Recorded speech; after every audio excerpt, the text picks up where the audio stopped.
The 737 MAX is the fastest-selling plane in Boeing's history, but ever since it was grounded in March, its future has been uncertain.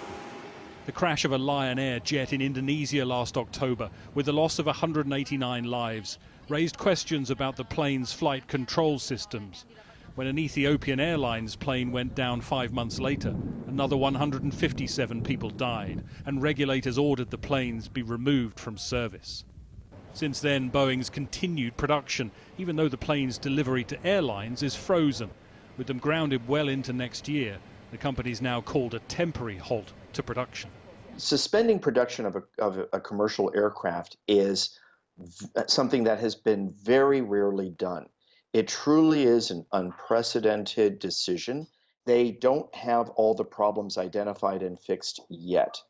And I think that they are wise to consider pausing production. For one thing, I don't know physically where they can store these planes.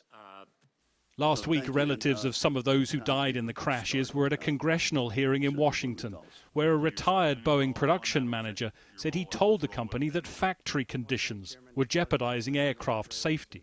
I formally warned Boeing leadership in writing on multiple occasions, specifically once before the Lion Air crash and again before the Ethiopian Airlines crash, about potential airplane risk due to the unstable operating environment within the factory.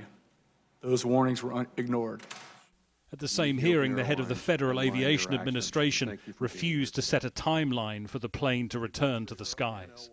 When the 737 MAX is returned to service, it will be because the safety issues have been addressed and pilots have received all the training they need to safely operate the aircraft. This process is not guided by a calendar or schedule. It's not clear how the suspension will affect the 12,000 workers on the production line or the financial implications. The grounding of the 737 MAX has already cost Boeing billions of dollars. What price, though? Safety and the lives of those who've been lost. Greg Milam, Sky News, Los Angeles.